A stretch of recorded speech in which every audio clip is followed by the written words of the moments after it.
Hi friends, how are you? Welcome to our channel Sarah Nairobi Vlogs. Today our recipe red sauce pasta. దీనికి మనం pasta macaroni తీసుకుంటున్నాను. దాన్ని 10 minutes వాటర్లో boil చేయాలి. Salt oil వేసుకోవాలి. Oil ఎందుకు వేసుకుంటామంటే pasta ఒకదానికొకటి అంటుకోకుండా విడిగా ఉంటాయి, అందుకనే ఆయిల్ వేసుకోవాలి. ఇలా 10 minutes ఉడికించిన తర్వాత పాస్తా బాయిల్ అవుతుంది.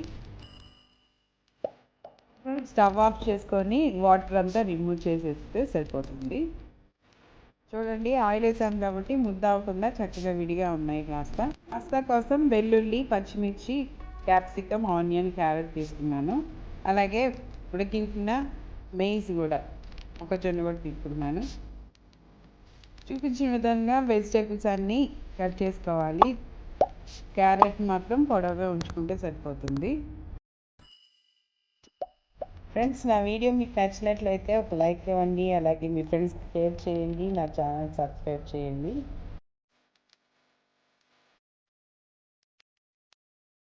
మెయిన్ పాస్తాలో కానీ దేంట్లో అయినా వెల్లుల్లి, గార్లిక్ ఎందుకు వేస్తారంటే చాలా టేస్టీగా ఉంటుందండి. బటర్లో వేసిన గార్లిక్ చాలా టేస్టీగా ఉంటుంది. ఆ ఫ్లేవరే వేరే డిఫరెంట్గా ఉంటుంది. కాబట్టి గార్లిక్ వేసుకుంటే చాలా బాగుంటుంది.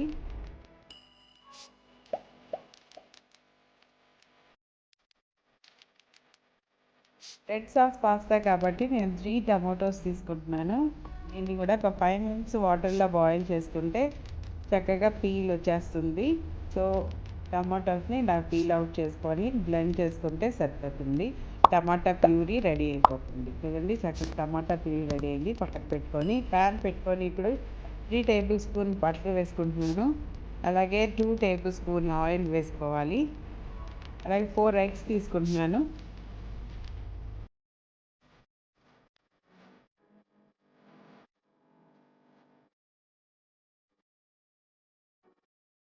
ఎగ్ని మంచిగా ఫ్రై చేసుకోవాలి. స్క్రాంబుల్డ్ ఎగ్ అంటారు కదా, అది చిన్న చిన్న ముక్కలుగా చేసుకోవాలి.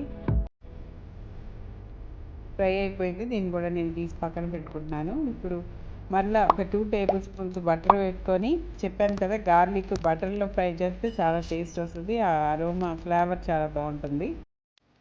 సో బటర్లో గార్లిక్ని ఫ్రై చేసుకోవాలి. కట్ చేసి పెట్టుకున్న వెజిటేబుల్స్ అన్నీ వేసుకొని ఒక 5 minutes ఫ్రై చేస్తే సరిపోతుంది.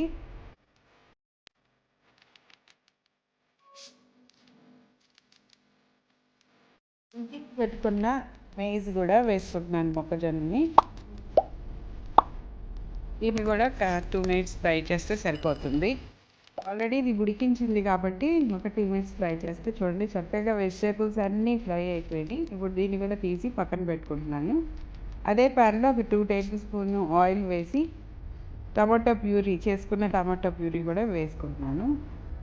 అలాగే కొంచెం వాటర్ కూడా యాడ్ చేస్తున్నాను. ఇప్పుడు టమాటా సాసు, రెడ్ చిల్లీ ఫ్లేక్స్, అలాగే పెప్పర్ పౌడరు, మిరియాల పొడి, కారము, అలాగే ఒరిగానో కూడా వేసి మిక్స్ చేస్తున్నాను. సాల్ట్ తగినంత వేసుకోవాలి. ఇవంతా చక్కగా ఉడికించుకోవాలి సాసు. ఇప్పుడు ఉడికించి పెట్టిన పాస్తా కూడా నేను యాడ్ చేస్తున్నాను. ఇప్పుడు ఫ్రై చేసి పెట్టుకున్న వెజిటేబుల్స్ వేసుకొని మంచిగా మిక్స్ చేసుకోవాలి. అలాగే స్క్రాంబుల్డ్ ఎగ్ కూడా వేసి మిక్స్ చేసుకొని ఒక 2 minutes ఫ్రై చేసుకుంటే సరిపోతుంది. అంతే అండి, పిల్లలు ఎంతో ఇష్టంగా తినే పాస్తా రెడీ అయిపోయింది. Thank you so much for watching. For more videos please subscribe to our channel Sarah Nairobi blogs.